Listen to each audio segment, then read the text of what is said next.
Rahim. The topic of today's discussion is कि जो conducting system of the heart होता है उसमें स्पेशलाइज कार्डिक मायोसाइट्स होते हैं। Conducting system of the heart के अंदर या जो कंडक्शन सिस्टम ऑफ हार्ट होता है उसमें आपके स्पेशलाइज सेल्स होते हैं, वो कार्डिक मायोसाइट्स होते हैं।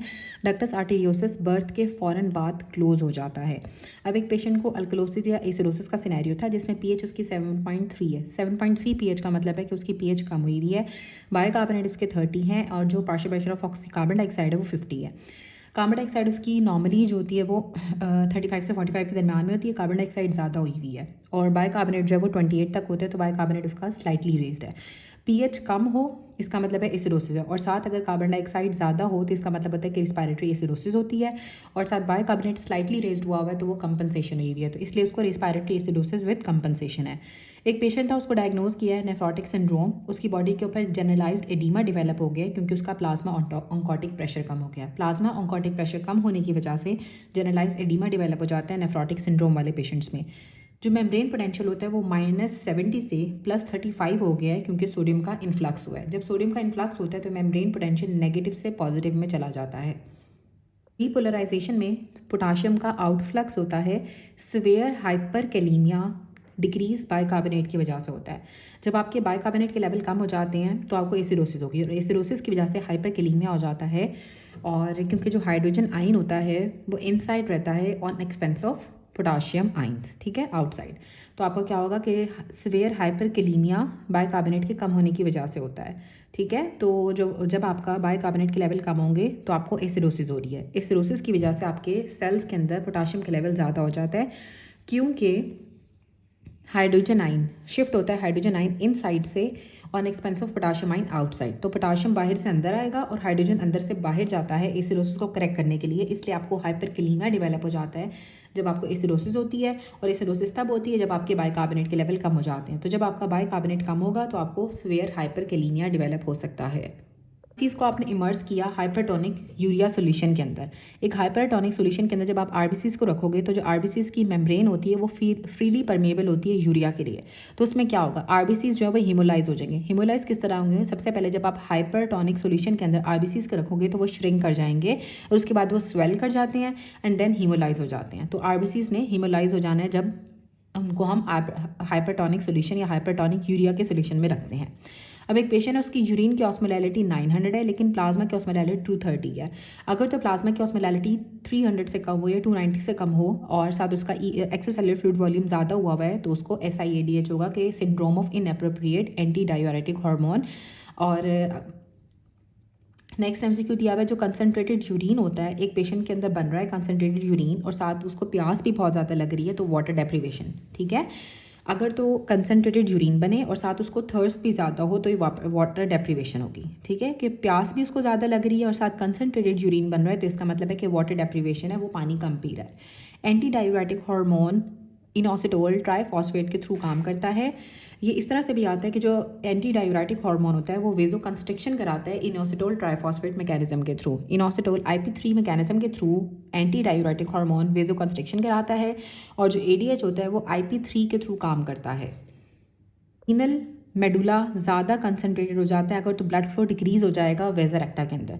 रीनल मेडुला बहुत ज़्यादा कंसनट्रेटेड हो जाता है अगर आपका ब्लड फ्लो डिक्रीज़ हो जाएगा वेजर एक्टा के अंदर। अगर तो वेजर एक्टा के अंदर आपका ब्लड फ्लो डिक्रीज़ हो गया है तो रीनल मेडुला कंसनट्रेटेड हो जाता है। लूप ऑफ हेनले में काउंटर करंट मल्टीप्लायर होता है। लूप ऑफ हेनले में काउंटर करंट मल्टीप्लायर होता है। नाउ नेक्स्ट एक पेशेंट थी, उसको एमरजेंसी डिपार्टमेंट के अंदर आई, उसको डिहाइड्रेशन है, साथ उसका इलेक्ट्रोलाइट इम्बैलेंस है।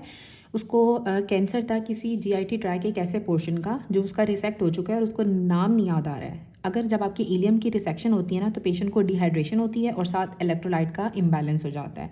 तो इलियम उसकी रिसेक्टेड थी जिसकी वजह से उसको डिहाइड्रेशन हो रही है और इलेक्ट्रोलाइट इम्बैलेंस हो रहा है। प्राइमोडियल जर्म सेल्स आपके एक्टोडर्म से ओरिजिनेट करते हैं। प्राइमोडियल जर्म सेल्स एक्टोडर्म से ओरिजिनेट करते हैं। मिडिल मेनिंजियल आर्टरी की ब्रांच जो कि पास करती है deep to the pterion temporal region के अंदर। In case of blunt trauma can cause epidural haemorrhage, और अगर एपिड्यूरल हेमरेज हो जाएगा, ब्लंट ट्रॉमा होगा तो एपिड्यूरल हेमरेज भी कर सकती है। जो बेसिकली मिडिल मेनिंजियल आर्टरी की जो एंटीरियर ब्रांच होती है या जो एंटीरियर मेनिंजियल आर्टरी है या मिडिल मेनिंजियल आर्टरी की एंटीरियर ब्रांच पास करती है टीरियन के नीचे से, डीप होती है टीरियन के टेम्पोरल रीजन में, और अगर ब्लंट ट्रॉमा हो तो ये डैमेज हो जाती है और आपको एपिड्यूरल हेमाटोमा भी करा सकती है, एपिड्यूरल हेमरेज करा सकती है। स्कैल्प के मसल्स को फेशियल नर्व सप्लाई करती है। फेशियल नर्व मोटर सप्लाई करती है आपके सारे फेस के मसल्स को, इंक्लूडिंग द ऑक्सीपिटो फ्रंटालिस जो कि आपके स्कैल्प और फॉरहेड का मसल होता है। स्पाइडल आर्टरी इंटरनल कैरोटिड आर्टरी की ब्रांच होती है। Recurrent laryngeal nerve sensory supply provide करती है below vocal cords. Recurrent laryngeal nerve sensory supply provide करती है बिलो वोकल कॉर्ड्स। थायरॉइडेक्टमी के दौरान जो आर्टरी रिकरेंट लेरिंजियल नर्व के साथ रिलेटेड होती है और सर्जन जो है वो हो सकता है कि उसको लाइगेट भी कर दे, वो इन्फीरियर थायराइड आर्टरी है, ठीक है। ड्यूरिंग थायरॉइडेक्टमी जो आर्टरी रिकरेंट लेरिंजियल नर्व के साथ रिलेटेड होती है और जिसके लिए सर्जन बहुत ध्यान से लाइगेशन करता है, that is inferior thyroid artery. Inferior thyroid artery recurrent laryngeal nerve के साथ रिलेटेड होती है थायरॉइडेक्टमी में। Pre vertebral layer of the deep cervical fascia आपके पोस्टीरियर ट्राइंगल का फ्लोर बनाता है। जो प्री वर्टेबल लेयर है डीप सर्वाइकल फेशिया की, वो पोस्टीरियर ट्राइंगल का फ्लोर बनाता है। थायरो सर्वाइकल ट्रंक की ब्रांच है inferior thyroid artery. Inferior thyroid artery thyro cervical trunk की ही ब्रांच होती है। ऐसा ऑर्गन जो बिल्कुल सेम साइज़ का रहता है बर्थ से लेके अडल्टहुड तक, दैट इज़ इंटरनल ईयर। जो आपका इंटरनल ईयर है या जो इनर ईयर होता है उसका साइज़ बिल्कुल सेम रहता है बर्थ से लेके अडल्टहुड तक। मसल जो कि vertical length of the rib को ज़्यादा कर देता है, वर्टिकल लेंथ आपकी रिब केज की ज़्यादा कर देता है, that is diaphragm. Diaphragm vertical length को ज़्यादा कर देता है रिब केज की। राइट लंग की डायरेक्ट एसोसिएशन होती है एजाइगस वेन के साथ। राइट लंग की डायरेक्ट एसोसिएशन होती है एजाइगस वेन के साथ। ब्रोंकोपल्मोनरी सेगमेंट होता है ना, वो फंक्शनल यूनिट होता है लंग का। ब्रोंकोपल्मोनरी सेगमेंट आपका फंक्शनल यूनिट है लंग का। एक पेशेंट है, उसको सीधा लेटते हुए डिस्निया होना स्टार्ट हो जाता है तो उसको रेट्रोस्टर्नल गॉइटर होगा। अगर सीधा लेट के आपको शॉर्टनेस ऑफ ब्रेथ हो रही है, डिस्निया हो रहा है, तो रेट्रोस्टर्नल गॉइटर होगा। ब्रेकियोसेफलिक वेन की जो ट्राइब्यूटरीज होती है वो इंटरनल जगुलर वेन होती है और सबक्लेवियन वेन होती है। सबक्लेवियन वेन और इंटरनल जगुलर वेन मिल के आपको ब्रेकियोसेफलिक ट्रंक या ब्रेकियोसेफलिक वेन बनाती हैं। ब्रेकियोसेफलिक ट्रंक, ब्रेकियोसेफलिक वेन आपकी इंटरनल जगुलर वेन और सबक्लेवियन वेन के मिल जाने से बनती है। ब्रेकियोसेफलिक आर्टरी जो होती है वो राइट कॉमन कैरोटिड और राइट सबक्लेवियन से बनती है, ठीक है। जो ब्रेकियोसेफलिक आर्टरी है वो राइट कॉमन कैरोटिड और राइट सबक्लेवियन से मिलकर बनेगी। जो ब्रेकियोसेफलिक ट्रंक होती है वो सबक्लेवियन और इंटरनल जुगुलर के मिलने से बनती है। कैरेक्टरिस्टिक्स क्या होती हैं राइट वेंट्रिकल की? राइट वेंट्रिकल से पल्मोनरी ट्रंक ओरिजिनेट करती है, ठीक है। राइट वेंट्रिकल से पल्मोनरी ट्रंक निकलती है और लेफ्ट वेंट्रिकल से आपका एओर्टा निकलता है। ओपनिंग T12 के लेवल पे होती है। अम्बिलिकल एरिया को जो डर्माटोम सप्लाई करता है दैट इज़ T10। क्लेविकल से अबव जो डर्माटोम होगा वो C4 होता है। क्लेविकल से नीचे डर्माटोम C5 होता है। निपल्स पे T4 होता है। अम्बिलिकस पे T10 होता है और एओर्टिक ओपनिंग T12 के लेवल पे होती है। अब ऐसा कौन सा लिगामेंट है जो कि एंटीरियर सुपीरियर आइलिक स्पाइन से आपके प्यूबिक ट्यूबरकल तक होता है? That is inguinal ligament. Inguinal ligament basically आपके रिफ्लेक्शन होता है रेक्टस एब्डोमिनस मसल की एपोन्यूरोसिस का, ठीक है। रेक्टस एब्डोमिनस मसल की जो एपोन्यूरोसिस है उसी की रिफ्लेक्शन इंग्वाइनल लिगामेंट होता है और ये एंटीरियर सुपीरियर आइलिक स्पाइन से लेके प्यूबिक ट्यूबरकल तक होता है। जो राइट एंड लेफ्ट किडनी होती हैं वो एक दूसरे से डिफरेंशिएटेड होती हैं क्योंकि आपके हाइलम के ऊपर इसकी अरेंजमेंट ऑफ स्ट्रक्चर के हिसाब से।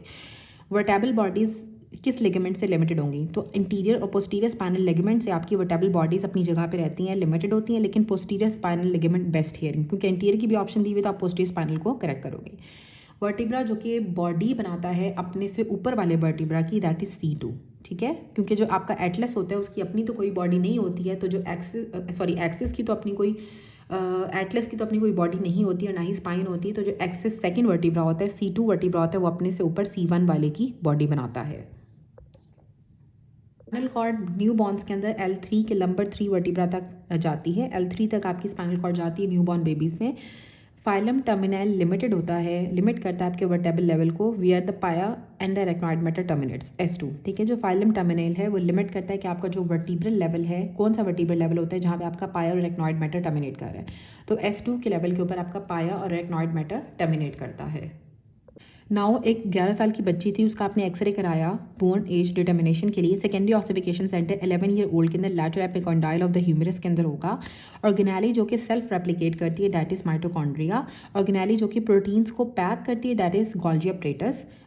न्यूक्लियर एनवेलप के अंदर पोर्स होते हैं ताकि यूनी डायरेक्शनल ट्रांसपोर्ट हो, एक ही डायरेक्शन में ट्रांसपोर्ट हो, इसलिए न्यूक्लियर एनवेलप के अंदर पोर्स होते हैं। सेल्स के अंदर डेस्मोसोम्स बाइंड करते हैं इंटरमीडिएट फाइलेमेंट्स के साथ, ठीक है। जो डेस्मोसोम्स होते हैं वो इंटरमीडिएट फाइलेमेंट्स के साथ बाइंड करते हैं। बकल म्यूकोजा होती है, उसके अंदर न्यूमरस टाइनी डिस्पर्स्ड बहुत सारे छोटे छोटे स्लाइवरी ग्लैंड्स होते हैं। स्लाइवरी ग्लैंड सब म्यूकोजा में प्रेजेंट होते हैं।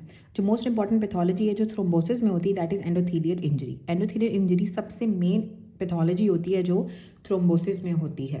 गाल स्टोन की वजह से जो गाल ब्लैडर कार्सिनोमा डेवलप होता है, क्योंकि क्रॉनिक इरिटेशन होती है गाल स्टोन्स की वजह से, इसलिए जो है वो गाल ब्लैडर कार्सिनोमा डेवलप हो जाता है गाल स्टोन्स वाले पेशेंट्स के अंदर। अब एक पेशेंट था, वो स्पूटम में उसके इयोसिनोफिल्स आ रहे हैं, तो मोस्ट लाइकली उसको एस्मा होगा। अगर स्पूटम के अंदर इयोसिनोफिल्स आपको मिले तो इसका मतलब है कि उसको एस्मा होगा। जो मोस्ट कॉमन कॉज है फैट नेक्रोसिस की वो ट्रोमेटिक है। मैक्सिमम टेंसाइल स्ट्रेंथ जो होती है किसी भी वुंड की वो 3 महीने के अंदर डेवलप होती है। 3 मंथ्स पे maximum tensile strength of the wound develop होती है। डायग्नोस्टिक टेस्ट जो हम माइक्रोस्कोपी पे करते हैं किसी भी मैलिग्नेंसी के लिए, उसमें न्यूक्लियर टू साइटोप्लाज्म रेशियो आपकी इंक्रीज हुई भी मिलती है। सेल्स की न्यूक्लियर टू साइटोप्लाज्म रेशियो बढ़ जाती है मैलिग्नेंसी का जब हम माइक्रोस्कोपी के ऊपर कोई डायग्नोस्टिक टेस्ट करते हैं। जो मोस्ट रेडियो सेंसिटिव टिश्यू है वो आपका हिमाटोपोइटिक्स, ठीक है। हिमाटोपोइटिक आपका सबसे ज़्यादा रेडियो सेंसिटिव टिश्यू होता है। जुवेनाइल पॉलिप्स को हिमाटोमस पॉलिप्स भी कहते हैं। कौन सा जेनेटिक डिसऑर्डर है जो कि ऑटोसोमल डोमिनेंट है, तो हेरिडिटरी स्फीरोसाइटोसिस आपका ऑटोसोमल डोमिनेंट डिसऑर्डर है। बोन रिमॉडलिंग ऑस्टियोब्लास्ट और ऑस्टियोक्लास्ट से होती है। बोन रिमॉडलिंग ऑस्टियोब्लास्ट और ऑस्टियोक्लास्ट से होती है। बैक्टीरियल विरुलेंस डिपेंड करती है कि टॉक्सिन की डोज कितनी है। टॉक्सिन की डोज के ऊपर बैक्टीरियल विरुलेंस डिपेंड करती है। जो सबसे ईजीएस्ट मेथड है जिससे हम निज़रिया गोनोरिया या गोनोकोकाई को एक्सुडेट में देख सकते हैं दैट इज़ ग्राम स्टेनिंग। हम निज़रिया गोनोरिया की ग्राम स्टेनिंग करके इसको हम जो है वो ईजिली देख सकते हैं। कौन सा न्यूरोप्लाज्म है जो एब्स्टेन बार वायरस की वजह से होता है दैट इज़ बर्किट्स लिम्फोमा। जो most sensitive anti tumour WBCs होते हैं वो नेचुरल किलर सेल्स होते हैं। नेचुरल किलर सेल्स आपके most sensitive anti tumour cells होते हैं। ल्यूकोसाइट्स एक्टिवेट होते हैं साइटोकाइन से और ट्यूमर नेक्रोटिक फैक्टर से। एक्यूट वायरल इन्फेक्शन के अंदर लिम्फोसाइट्स का काउंट ज़्यादा हो जाता है। अगर आपको कोई वायरल इन्फेक्शन होगी तो आपका लिम्फोसाइट्स लेवल ज़्यादा हो जाएगा। अब एक पेशेंट है वो सेकेंडरी इम्यूनो कंप्रेशन उसको हुई हुई है, तो मोस्ट लाइकली कॉज क्या होगी कि उसको बार बार अपॉर्चुनिस्टिक इन्फेक्शंस होंगी। इम्यूनो कॉम्प्रोमाइज पेशेंट्स के अंदर बार बार अपॉर्चुनिस्टिक इन्फेक्शंस होती हैं। हेपेटाइटिस बी सबसे ज़्यादा ट्रांसमिसिबल होता है जब उसका सरफेस एंटीजन पॉजिटिव होगा और सरफेस एंटीबॉडीज़ नेगेटिव होंगी और ई एंटीजन पॉजिटिव होगा, ठीक है। कि सरफेस एंटीबॉडीज़ उसकी नेगेटिव हैं लेकिन सरफेस एंटीजन भी पॉजिटिव है और ई एंटीजन भी पॉजिटिव है। अब एक पेशेंट था, उसको आपने पिक किया कि उसको HCV एंटीबॉडीज़ उसकी पॉजिटिव है लेकिन LFTs उसके बिल्कुल नॉर्मल हैं। तो बेस्ट नेक्स्ट इन्वेस्टिगेशन आपने ये करनी है, आपने उसका रिपीट कराना है HCV एंटीबॉडीज़। CSF फ्लूइड को जब हम कंपेयर करते हैं, कंपैरिजन करते हैं CSF का किसी भी और फ्लूइड के साथ, तो इसको हम बैरिसिटी कहते हैं। बैरिसिटी का मतलब ये होता है कि आपने CSF को किसी और फ्लूइड के साथ कंपेयर करना है। CSF डिफरेंट होता है प्लाज्मा से बिकॉज इसके अंदर कम प्रोटीन्स होती हैं। जो लोअर ग्लूकोज होता है CSF के अंदर, प्रोटीन्स भी कम होती हैं लेकिन सोडियम बराबर होता है CSF और प्लाज्मा में, और क्लोराइड ज़्यादा होता है CSF के अंदर, और ऑस्मोलैरिटी इनकी सेम होती है। प्लाज्मा और CSF की ऑस्मोलैरिटी सेम होती है, क्लोराइड ज़्यादा होता है, सोडियम इक्वल होता है, प्रोटीन्स भी कम होती हैं और ग्लूकोज भी कम होता है। अब कौन सा वर्स्ट ब्लड ट्रांसफ्यूजन मिसमैच है? क्या आपने AB पॉजिटिव डोनर को AB पॉजिटिव डोनर था और A नेगेटिव रेसिपिएंट था, ठीक है। कि आपने नेगेटिव वाले को पॉजिटिव का ब्लड लगा दिया और वो भी AB पॉजिटिव लगा दिया है। Which of the following is correct about ESR जो होता है ना वो बढ़ जाता है जब आपका एल्बुमिन कम होगा, ठीक है। ESR और एल्बुमिन का ऑपोजिट रिलेशन है। जब आप ESR ज़्यादा होगा तो एल्बुमिन कम हो जाएगा, एल्बुमिन कम होगा तो ESR ज़्यादा हो जाएगा। बताऊँ कि एल्बुमिन जो है वो इन्वर्सली रिलेटेड है ESR के साथ और फाइब्रिनोजन आपका डायरेक्टली प्रोपोर्शनल है, ठीक है।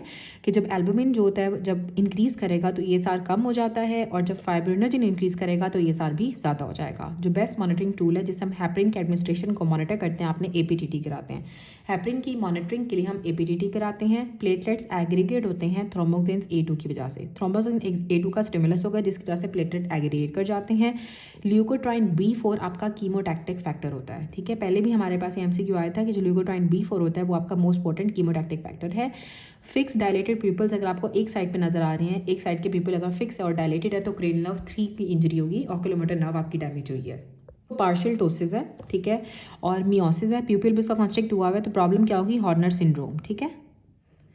और स्ट्रोक सिनेरियो एक पेशेंट के अंदर दिया हुआ है, becomes aphasic and has right hand weakness and left facial weakness. उसको राइट हैंड की वीकनेस हो रही है, लेफ्ट फेशियल वीकनेस हो रही है, तो जो सेरेब्रल आर्टरी इन्वॉल्व होगी वो आपकी left middle cerebral artery involve होगी। क्रेनियल नर्व जो कि एंटेरोलैटरल बोन से ओरिजिनेट करती है, दैट इज ट्राइजेमिनल नर्व। ठीक है, fifth cranial nerve trigeminal nerve आपके एंटेरोलैटरल बोन से ओरिजिनेट करती है। लेंटिफॉर्म न्यूक्लियस आपकी प्यूटेमन और ग्लोबस पैलेडिस से मिलकर बनता है। हाइपोफिजियल पोर्टल सिस्टम कनेक्टेड होता है एडिनो हाइपोफिसिस के साथ। Hypophyseal portal system adeno hypophysis के साथ कनेक्टेड होता है। मैकेनिज्म जिससे आपका एंटीरियर हाइपोथैलेमस यूज करता है, that is sweating and vasodilation. ठीक है, एंटीरियर हाइपोथैलेमस आपका जो है वो स्वेटिंग और वेजोडाइलेशन को यूज़ करता है। ठीक है, मतलब स्वेटिंग और वेजोडाइलेशन आपके एंटीरियर हाइपोथैलेमस से होती है। जो मोस्ट रैपिडली अडेप्टिंग जो कार्पसल्स होते हैं, दैट इज मीजनस कार्पसल्स। ठीक है, सबसे तेज़ी से जो अडेप्ट करते हैं रिसेप्टर्स वो आपके मीजनस कार्पसल्स होते हैं। सेंसरी रिसेप्टर्स जो कि डिटेक्ट कर लेते हैं आपके स्टडी प्रेशर को, दैट इज़ रफनीस। ठीक है, जो अगर मुसलसल स्टडी प्रेशर आ रहा होगा तो उसको रफनीस डिटेक्ट करते हैं। रैपिडली अडेप्टिंग मीजनस कार्पसल्स होते हैं। अपर मोटर न्यूरॉन का लीजन है when fire towards muscle fibres. ठीक है, फायर, ठीक है, both gamma and alpha neurons. ठीक है, बोथ गैमा और अल्फा फाइबर्स फायर करते हैं towards the muscle fibres upper motor neurons में। ठीक है, अपर मोटर न्यूरॉन के अंदर क्या होंगे, अल्फा और गैमा फाइबर्स दोनों होंगे। हार्ट का आपने हेमी सेक्शन हुआ और किसी एक पेशेंट के अंदर, और उसकी जो सेंसेशन थी वो लॉस्ट हो गई कॉन्ट्रालैटरल बिलो द लीजन। ठीक है, तो पेन उसका ऑपोजिट साइड के ऊपर लॉस हो जाता है। Below the lesion opposite side के ऊपर, कॉन्ट्रालैटरल साइड के ऊपर पेन लॉस हो जाएगा। सिंपैथेटिक कॉलिनर्जिक एंडिंग्स जो होती हैं वो स्वेट ग्लैंड्स के ऊपर एक्ट करती हैं। सिंपैथेटिक कॉलिनर्जिक एंडिंग्स आपके स्वेट ग्लैंड्स के अंदर होती हैं। ड्रग ऑफ चॉइस जो हम प्रेगनेंसी में देते हैं 5th मंथ के ऊपर थायरोटॉक्सिकोसिस के लिए, दैट इज मेथिमाजोल। फर्स्ट ट्राइमेस्टर में आप प्रोपाइल थायोयूरोसिल देते हो और सेकेंड या थर्ड ट्राइमेस्टर के अंदर हम मेथिमाजोल देते हैं। हार्मोन जिसके लेवल नॉर्मल रहते हैं प्रेगनेंसी के अंदर, that is growth hormone. Clotting factors जो कि रिड्यूस हो जाते हैं प्रेगनेंसी के अंदर, दैट इज फैक्टर 2 83 और प्रोटीन एस आपके डिक्रीज हो जाते हैं प्रेगनेंसी में। बेस्ट टूल जिसे हम डायग्नोज कर सकते हैं कॉन्जेनिटल डिजीज़ को फीटस के अंदर, 14 वीक्स से पहले आप जो है वो कोरियोनिक विलस सैम्पलिंग करते हो और 14 वीक्स के बाद हम अल्ट्रासाउंड करते हैं। मिडिल एज डायबिटिक थी, उसको एंटी डायबिटिक्स ले रही थी, अब उसका रीसेंट वेट लॉस होना स्टार्ट हो गया, तो मोस्ट लाइकली ड्रग का साइड इफेक्ट क्या होगा, मेटफॉर्मिन की वजह से जो है वेट लॉस होना स्टार्ट हो जाता है। एक ओबीज लेडी थी, उसको बहुत अरसे से डायबिटीज़ है, उसको गैस्ट्रोपैरेसिस डेवलप हो गई, तो बेस्ट ड्रग उसको मेटोक्लोप्रामाइड देते हैं। ठीक है, मेटोक्लोप्रामाइड हम देते हैं उन पेशेंट्स को जिनको क्रॉनिक डायबिटीज़ होती है, गैस्ट्रोपैरेसिस डेवलप हो जाती है। लॉन्ग एक्टिंग इंसुलिन आपकी अल्ट्रा लेंटे होती है। फर्स्ट रिकम्बिनेंट ड्रग जो कि FDA से अप्रूव है, दैट इज़ ह्यूमन इंसुलिन। एक पेशेंट है डायबिटिक भी है, हाइपरटेंसिव भी है, तो जो बेस्ट ड्रग होगी हम इसमें देंगे, दैट इज लाइसिनोप्रिल। अब एक लेडी थी, वो ड्रग्स ले रही थी, उसको हाइपर क्लोरीमिक मेटाबॉलिक एसिडोसिस डेवलप हो गई है, तो मोस्ट लाइकली ड्रग कौन सी होगी, एसिटाजोलामाइड। वो ग्लोकोमा के लिए ले रही होगी। जो एसिटाजोलामाइड होती है वो मेटाबॉलिक एसिडोसिस करती है, that is hyperchloremic metabolic acidosis.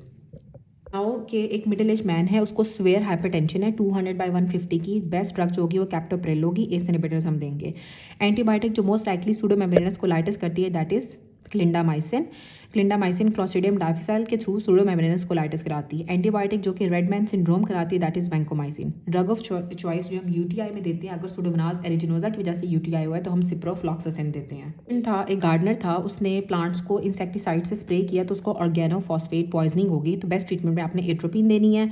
Most potent bronchodilator आपका एल्ब्यूटेरोल है। एल्ब्यूटेरोल सबसे पोटेंट ब्रोंकोडायलेटर होता है। अब एक मिडिल एज मैन था, उसका ह्यूमरस फ्रैक्चर हो गया माइनर ट्रॉमा से, कि उसकी आर्म को सिर्फ और सिर्फ एलिवेटर का डोर लगा और उसका बाजू उसकी जो है फ्रैक्चर हो गई, ह्यूमरस फ्रैक्चर हो गई है। तो कॉज क्या होगी कि वो कॉर्टिकोस्टेरॉइड्स ले रहा है।